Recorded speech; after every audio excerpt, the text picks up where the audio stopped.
ઉદય ઉર થાય છે, અખંડ નામનું સ્મરણ થાય છે.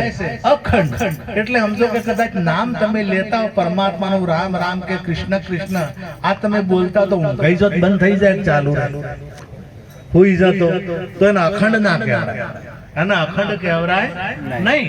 કદાચ તમે કામ કરતા હો તો કામ કરતા કરતા ભૂલાઈ જાય. કદાચ કોઈ એવી ચિંતા આવી ગઈ હોય તો ચિંતામાં ભૂલાઈ જાય. આ તો ગમે ત્યાં નારદજી પ્રશ્ન પૂછો પરમાત્મા વિષ્ણુને કે તમારા હારામાં હારો ભગતજીઓ કે જે સતત તમારું ભજન કરતો હોય અને તમારા સિવાય બીજું કોઈ જોતો ના હોય એવો સારામાં સારો ભગત કોણ? એટલે એમને એક ખેડૂતનું સરનામું આલ્યું ગોમનું, એક ગોમમાં. એટલે અમે 10-12 જણાનું કુટુંબ, અને હવાર હોજ પરમાત્માનું નામ લે, ખેતી કરે, બધાનું ભરણ પોષણ કરે, અને મને કોઈ દેખાવ નહીં, કોઈ ડોળ ને કોઈ માણા ને કોઈ એવું બધું કોઈ હવારમાં પૂજા બીજી વિધિ કોઈ કરતા આવડે ના. એટલે નારદજીને શું કે હું તો નારાયણ નારાયણ કરું છું, પણ મારું આ જે વીણા છે ને એ નારાયણ નારાયણ બોલે છે, અને મને શું આવડે?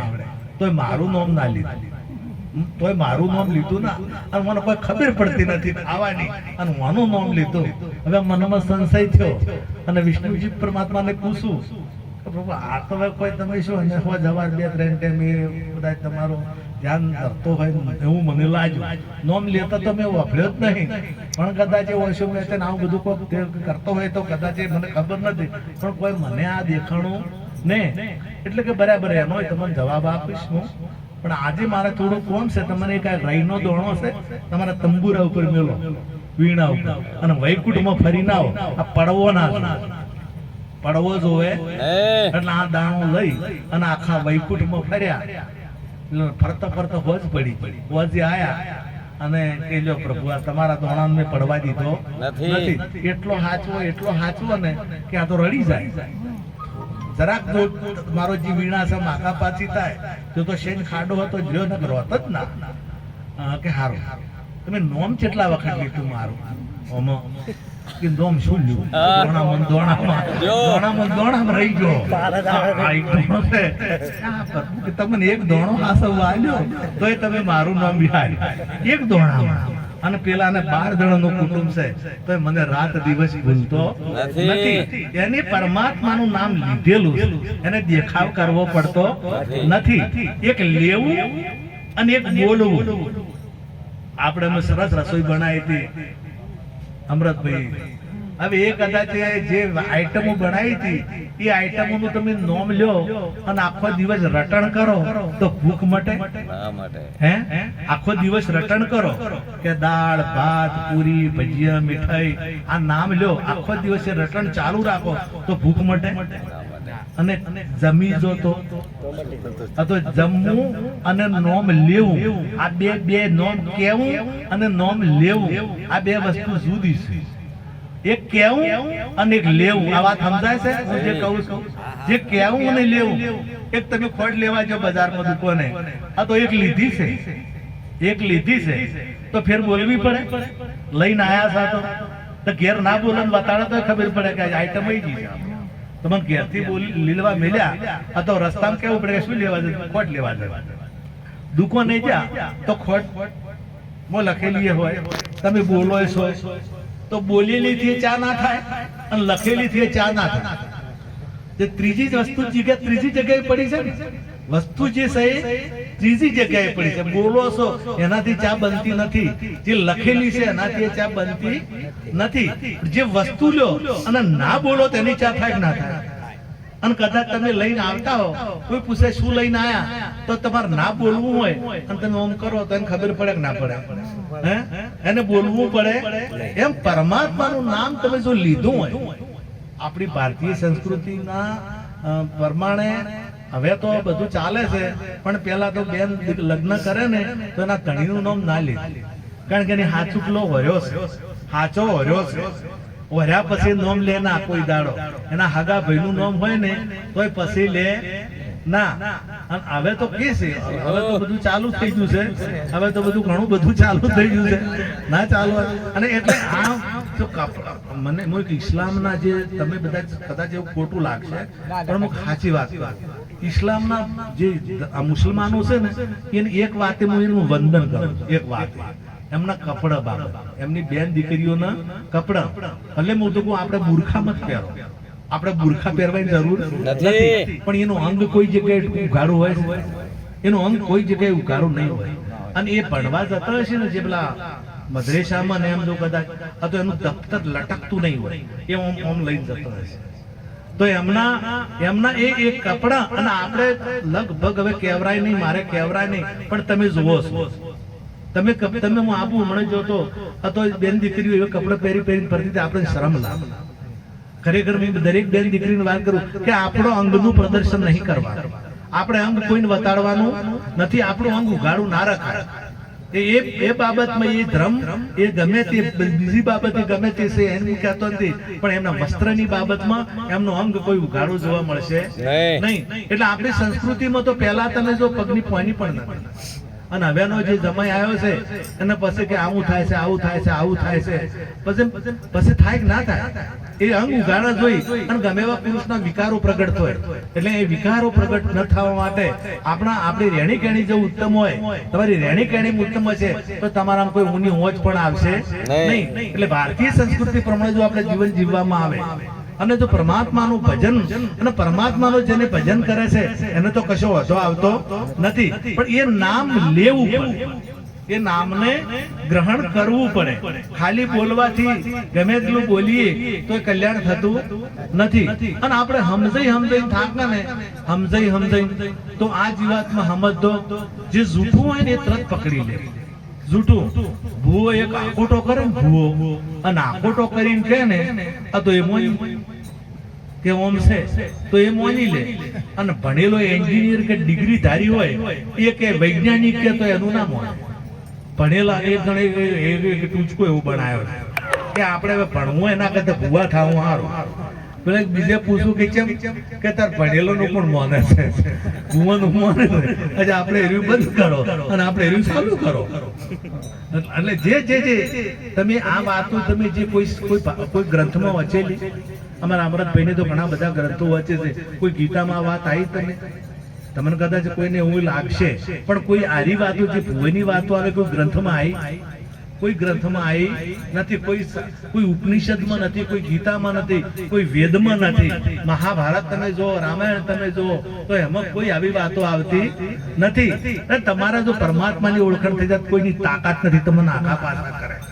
તમારા ડીસાના પીએસઆઈ પાંચ ઓળખાણ હોય ને, પીએસઆઈ ની ખાલી તો પોલીસ વાળાથી તમે બીજો કારણ કે તમે આને પીએસઆઈ ઓળખે છે. અને કદાચ ગુજરાતના મુખ્યમંત્રીની ઓળખાણ હોય તમારે તો પછી તમે ડીએસપી થી બીજો, તમને ડીએસપી થી બીક લાગે પછી, કારણ કે મુખ્યમંત્રીની તમારે ઓળખાણ છે. અને કદાચ વડાપ્રધાનની ઓળખાણ હોય તમારે તો તમે પછી ગમે એટલો કમિશનર હોય કે ગમે એટલો મોટો હોદ્દાવાળો હોય તો એની તમને બીક લાગે નહીં. બધાના કરતા મોટો પરમાત્મા છે, બધાના કરતા મોટો પરમાત્મા છે. અને પરમાત્માની તમારે ઓળખાણ થાય તો કોઈની તાકાત નથી કે તમને બીવરી શકે કે તમને બીમાર કરી શકે. અને મોટો કોઈ તમને તમારું કર્મ બીમાર કરે, તમારું કર્મ જ નડે. કર્મ સિવાય બીજું કોઈ નડતું નથી. કર્મ નડે તમને, કોઈ દેવી દેવતા નડતા જ નથી, કોઈ દેવી નડતા નથી. ના તમે હવા રૂપિયા મોનો ની હોકળ બદલે બીજા કોણ જાતી રે? અને આખા જગતની માં હોય અને કે મેં હવા રૂપિયો નારિયેળ મોન્યું છે અને મારા ભેંસની હોકળ કોવરણી છે તો હોકળ બદલાઈ બીજા કોણ થાય? તમને આટલું નથી સમજાતું, આટલું આપણે નહીં સમજાતું કે આ બધાને માં હરખી. પણ તમે કર્મ કર્યું છે તો તમારો કર્મ તમારે ભોગવવું પડશે. તમારું કર્મ, તમે જે ગીતાએ વાત કરી કે તમારા કર્મ તમે જે કરો છો એ કર્મ તમારે ભોગવવું પડશે. કર્મ કોઈ છોડતું નથી. એટલે કર્મ જો આપણા હારા હોય, કર્મ હારા હોય તો કોઈથી ડરવાની જરૂર. અને દેવોને પણ દુર્લભ, મનુષ્ય જન્મ એટલે દેવોને પણ દુર્લભ. તમે ધારો તો ગમે તેમાંથી તમારે ઝાપડી સધી કે સિકોતર લાવવા હોય ને તો તમે તમારા ગામમાં તો બીજા ગામ લઈ શકો. તમારે અહીંયા ઉભા કરી અને બીજા ગામ બિહારમાં હોય તો બિહારી શકો. અને કદાચ તમે કરવું હોય તો કરી શકો કે ના કરી શકો એ તમારામાં શક્તિ છે. તમારે મંદિર બનાવવા હોય તો બનાવી શકો કે ના બનાવી શકો, તમારામાં શક્તિ છે. અને તમને હોયથી કદાચ અમે તમારા આખા પ્રજાપતિના બધા ભેળા હોય અને અમરતભાઈ કદાચ હોય ત્યાં કેહડીને બીજા મહેલનામ લઈ જવા તો જાહે તમે બધાય માં છો તો નહીં જોય અને તમારું અહીં મેલીને કદાચ લઈ જાવ લઈ જીકો કે ના લઈ જીકો તમારે મેં બહુ આકોટો કરે તમારે હેડ હા તો બીજા બોમ બિહારે કે ના બિહારે બરાબર સાચી વાત છે હા તો તમને મેં પૂછું છું કે અમરતભાઈ મહાન કે પેલી તમે વિચાર કરો હું નહીં કહેતો આ દાખલો આલ્યો છે મેં આમાંથી બે માંથી મહાન કોણ આ હું કહેવા ખાતી ના એ કે પેલી એક આકોટા જાતી રહે તમે એટલો વિચાર તમારામ શક્તિ એટલી બધી છે તમે ભગવાનને ધારો તો પાણી ભરાઈ ગયો તમારા ઘેર તમારામાં એટલી શક્તિ છે તમે રહોડું કરાઈ ગયો ભગવાન પાસે તમે રહોડું કરાઈ ગયો તમે ભગવાન પાસે ધારો તો પગ દબાવી ગયો એટલી શક્તિ ભગવાને તમને આપી આમ તો તમારા કોઈ શક્તિ નથી પણ પરમાત્માએ શું ડાળી કે તમે આટલું બધું કરી શકો આ નથી કરાયું સકુભાઈ પાણી ભરાયું છે કે નહીં ભરાયું નરસિંહ મહેતાએ મમેરું ભરાયું છે કે નહીં ભરાયું તો આ મારા ઘરની વાતો નથી આ સાચી વાતો છે અને એ બધા તમારી શક્તિ છે એટલે ભગવાને ગીતામાં 4 સ્વરૂપ ધારણ કર્યા વૈરાટ સ્વરૂપનું દર્શન કરાયું ને એટલે વૈરાટ સ્વરૂપનું દર્શન જોઈ અને ભગવાન અર્જુનજીને દુઃખ થયું છે કે મને બીક લાગે છે મન આકુળ વાકુળ થાય છે તમારું આવું સ્વરૂપ ભયંકર એક બાજુ આ છે એક બાજુ આવું છે એક બાજુ સામ્યતા છે એક બાજુ વિચિત્રતા છે એક બાજુ વિકરાળ સ્વરૂપ છે એક બાજુ સૌમ્ય સ્વરૂપ છે એક બાજુ તમારું મોટું એટલું મોટું વિકરાળ છે કે આખું જગત એમાં સમાઈ જાય જઈ રહ્યું છે એક મોટા મોટા ડોત વાળું છે તમે એનાથી અને મારી રહ્યા છો એક બાજુ તમે લીલું હરિયાળી છે આ રૂપ મારે જોવું નથી બસ ચતુર્ભુજ રૂપ બતાવ્યું ચતુર્ભુજ રૂપ બતાવ્યું છે ચતુર્ભુજ એટલે 4 હાથ વાળો 4 હાથ વાળો હવે 4 હાથ જે છે તમે 4 હાથમાં શું શું હોય છે એકમાં કમળ હોય એકમાં શંખ હોય એકમાં ચક્ર હોય અને બીજામાં શું હોય ચોથામાં એકમાં ચક્ર એકમાં શંખ અને એક ગજા 4 હોય 4 તો શંખ શું કહેવા માંગે છે 4 હાથ એટલે હાસુકલા 4 હાથ વાળો કોઈ માણસ હોય નહીં પણ જેનામાં જીવાત્માને જગાડવાની શક્તિ હોય જેને જીવાત્માના ધર્મના માર્ગે વાળવાની ઈશ્વરભાઈ શક્તિ હોય એ શંખ નાદ કરી શકે એના વાણીનો એટલો પાવર હોય કે એનાથી જીવાત્મા જાગે છે બીજું કે એનામાં ચક્ર હોય કે કાળને પણ એ કાપી શકે કાળને પણ એ કાપી શકે ત્રીજું દંડ પેલો એટલે ગમે તેવાને ભયથી ગમે તેવો ભય હોય તો ભયમાંથી મુક્ત કરી શકે અને ગમે એમાંથી જે ભય એટલે શેનો હોય છે આપણે મરણ મૃત્યુનો ભય હોય ને એટલે મૃત્યુના ભયમાંથી જન્મ મરણ મટાડી શકે જન્મ મરણનો ભય ટાળી શકે એ ચતુર્ભુજ રૂપ કીધું પછી ચતુર્ભુજ રૂપ કીધું ને તો એમને કોઈ શાંતિ નહીં થઈ